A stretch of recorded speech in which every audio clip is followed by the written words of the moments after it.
Hey everybody, welcome back to the church building. My name is Andy, and we are reading through the book of Esther, chapters 6 through 10 today in our continuing journey to read the entire Bible cover to cover.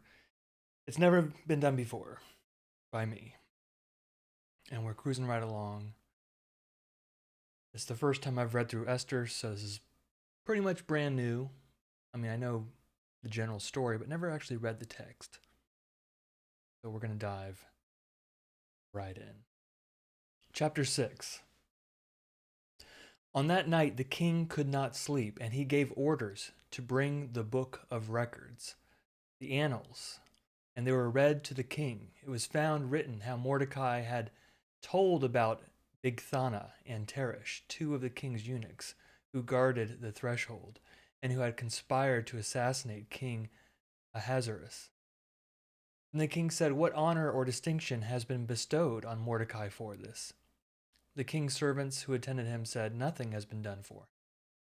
The king said, "Who is in the court?" Now Haman had just entered the outer court of the king's palace to speak to the king about having Mordecai hanged on the gallows that he had prepared for him. So the king's servants told him, "Haman is there, standing in the court." The king said, "Let him come in." So Haman came in, and the king said to him, "What shall be done for the man whom the king wishes to honor?" Haman said to himself, "Whom would the king wish to honor more than me?" So Haman said to the king, "For the man whom the king wishes to honor, let royal robes be brought, which the king has worn, and a horse that the king has ridden, with a royal crown on its head. Let the robes and the horse be handed over to one of the king's most noble officials. Let him robe the man whom the king wishes to honor, and let him conduct the man on horseback through the open square of the city, proclaiming before him, 'Thus shall it be done for the man whom the king wishes to honor.'" Then the king said to Haman, "Quickly, take the robes and the horse, as you have said, and do so to the Jew Mordecai, who sits at the king's gate. Leave out nothing that you have mentioned." So Haman took the robes and the horse, and robed Mordecai, and led him riding through the open square of the city, proclaiming, "Thus shall it be done for the man whom the king wishes to honor." Verse 12. Then Mordecai returned to the king's gate, but Haman hurried to his house mourning and with his head covered. When Haman told his wife Zeresh and all his friends everything that had happened to him, his advisers and his wife Zeresh said to him, "If Mordecai, before whom your downfall has begun, is of the Jewish people, you will not prevail against him, but will surely fall before him." While they were still talking with him, the king's eunuchs arrived and hurried Haman off to the banquet that Esther had prepared. Chapter 7. So the king and Haman went in to feast with Queen Esther. On the second day, as they were drinking wine, the king again said to Esther, "What is your petition, Queen Esther? It shall be granted you. And what is your request? Even to the half of my kingdom it shall be fulfilled." Then Queen Esther answered, "If I have won you your favor, O king, and if it pleases the king, let my life be given me. That is my petition, and the lives of my people. That is my request. For we have been sold, I and my people, to be destroyed, to be killed, and to be annihilated. If we have been sold merely as slaves, men and women, I would have held my peace. But no enemy can compensate for this damage to the king." Then King Ahasuerus said to Queen Esther, "Who is he, and where is he who has presumed to do this?" Esther said, "A foe, an enemy, this wicked Haman." Then Haman was terrified before the king and queen. The king rose from the feast in wrath, and went into the palace garden, but Haman stayed to beg his life from Queen Esther, for he saw that the king had determined to destroy him. Verse 8. When the king returned from the palace garden to the banquet hall, Haman had thrown himself on the couch where Esther was reclining.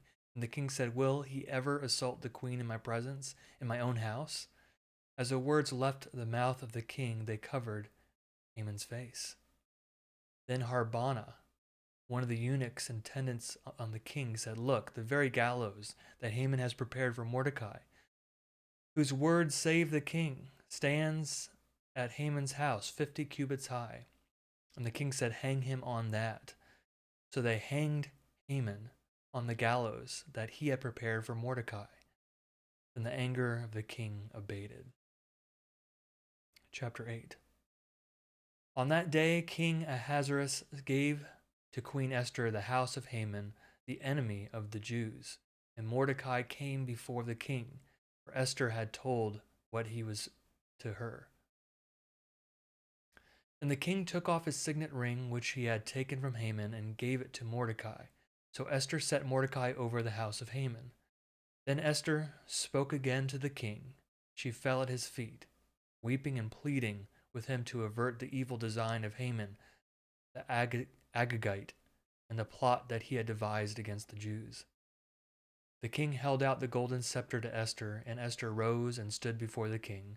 She said, "If it pleases the king, and if I have won his favor, and if the thing seems right before the king and I have his approval, let an order be written to revoke the letters devised by Haman, son of Hammedatha, the Agagite, which he wrote giving orders to destroy the Jews who are in all the provinces of the king. Or how can I bear to see the calamity that is coming on my people? Or how can I bear to see the destruction of my kindred?" Then King Ahasuerus said to Queen Esther and to the Jew Mordecai, "See, I have given Esther the house of Haman, and they have hanged him on the gallows because he plotted to lay hands on the Jews. You may write as you please with regard to the Jews in the name of the king, and seal it with the king's ring, for an edict written in the name of the king and sealed with the king's ring cannot be revoked." Verse 9.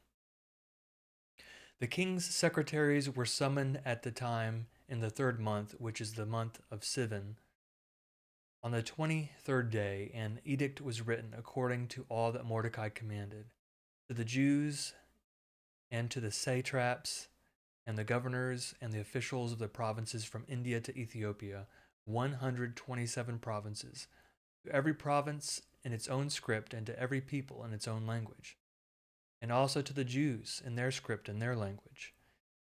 He wrote letters in the name of King Ahasuerus, sealed them with the king's ring, and sent them by mounted couriers riding on fast steeds, bred from the royal herd.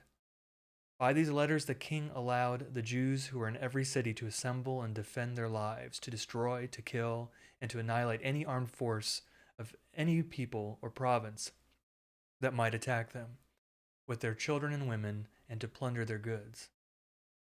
On a single day throughout all the provinces of King Ahasuerus, on the 13th day of the 12th month, which is the month of Adar, a copy of the writ was to be issued as a decree in every province and published to all peoples, and the Jews were ready on that day to take revenge on their enemies. So the couriers, mounted on their swift royal steeds, hurried out, urged by the king's command. The decree was issued in the citadel of Susa. Verse 15. Then Mordecai went out from the presence of the king, wearing royal robes of blue and white, with a great golden crown and a mantle of fine linen and purple, while the city of Susa shouted and rejoiced, for the Jews there was light and gladness, joy and honor.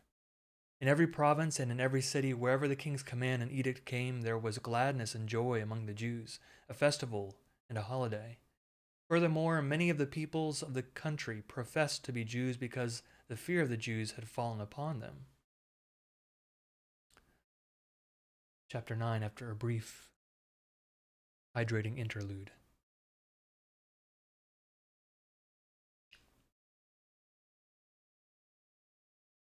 Chapter 9. Now in the 12th month, which is the month of Adar, on the 13th day, when the king's command and edict were about to be executed, on the very day when the enemies of the Jews hoped to gain power over them, but which had been changed to a day when the Jews would gain power over their foes, the Jews gathered in their cities throughout all the provinces of King Ahasuerus to lay hands on those who had sought their ruin. and no one could withstand them, because the fear of them had fallen upon all peoples. All the officials of the provinces, the satraps and the governors, and the royal officials were supporting the Jews because the fear of Mordecai had fallen upon them. For Mordecai was powerful in the king's house, and his fame spread throughout all the provinces as the man Mordecai grew more and more powerful. So the Jews struck down all their enemies with the sword, slaughtering and destroying them, and did as they pleased to those who hated them. In the citadel of Susa, the Jews killed and destroyed 500 people. They killed Pershandatha, Dalphon, Aspatha, Horatha, Adalia, Aridatha, Armashta, Arisai, Aridai, Vezatha, the 10 sons of Haman, son of Hammedatha, the enemy of the Jews, but they did not touch the plunder. That very day, the number of those killed in the citadel of Susa was reported to the king. The king said to Queen Esther, "In the citadel of Susa, the Jews have killed 500 people, and also the 10 sons of Haman. What have they done in the rest of the king's provinces? Now what is your petition? It shall be granted you, and whatever further is your request, it shall be fulfilled." Verse 13, Esther said, "If it pleases the king, let the Jews who are in Susa be allowed tomorrow also to do according to this day's edict, and let the 10 sons of Haman be hanged on the gallows." I thought they just killed the 10 sons of Haman.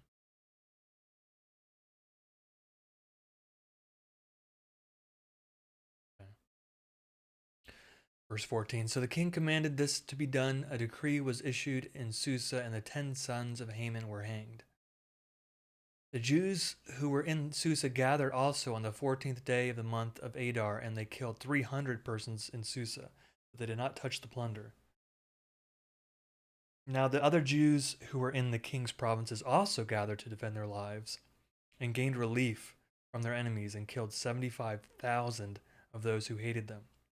But they laid no hands on the plunder. This was on the 13th day of the month of Adar, and on the 14th day they rested and made that day of feasting and gladness. But the Jews who were in Susa gathered on the 13th day and on the 14th, and rested on the 15th day, making that day of feasting and gladness. Therefore the Jews of the villages who live in the open towns hold the 14th day of the month of Adar as a day of gladness and feasting, a holiday on which they send gifts of food to one another. Mordecai recorded these things and sent letters to all the Jews who were in the provinces of King Ahasuerus, both near and far, enjoining them that they should keep the 14th day of the month Adar, and also the 15th day of the same month, year by year, as the days on which the Jews gained relief from their enemies, and as the month that they had been turned for them from sorrow into gladness, and from mourning into a holiday. That they should make them days of feasting and gladness, days for sending gifts of food to one another, and presents to the poor. So the Jews adopted as a custom what they had begun to do, as Mordecai had written to them. Haman, son of Hammedatha the Agagite, the enemy of all the Jews, had plotted against the Jews to destroy them, and had cast pur, that is, the lot, to crush and destroy them. But when Esther came before the king, he gave orders in writing that the wicked plot that he had devised against the Jews should come upon his own head, and that he and his sons should be hanged on the gallows. Therefore these days are called Purim, from the word pure. Thus, because of all that was written in this letter, and of what they have faced in this matter, and what they had happened to them, the Jews established and accepted as a custom for themselves and their descendants, and all who joined them, that they, without fail, would continue to observe these 2 days every year, as it is written at the time appointed. Verse 28. These days should be remembered and kept throughout every generation, in every family, province, and city. And these days of Purim should never fall into disuse among the Jews, nor should the common commemoration of these days cease among their descendants. Queen Esther, daughter of Abihail, along with the Jew Mordecai, gave full written authority confirming the second letter about Purim. Letters were sent wishing peace and security to all the Jews, to the 127 provinces of the kingdom of Ahasuerus, and giving orders that these days of Purim should be observed at their appointed seasons, as the Jew Mordecai and Queen Esther enjoined on the Jews, just as they had laid down for themselves and for their descendants regulations concerning their fasts and their lamentations. The command of Queen Esther fixed these practices of Purim, and it was recorded in writing. King Ahasuerus laid tribute on the land and on the islands of the sea. All the acts of his power and might, and the full account of the high honor of Mordecai, to which the king advanced him, are they not written in the annals of the kings of Media and Persia? For Mordecai the Jew was next in rank to King Ahasuerus, and he was powerful among the Jews and popular with his many kindred, for he sought the good of his people and interceded for the welfare of all his descendants. That concludes the book of Esther. Now I know what Purim, or why Purim is celebrated. I know the story of Esther and Mordecai a little bit better. Pretty interesting. And we're going to continue on next time in the next book. Hope to see you then. Have a good day.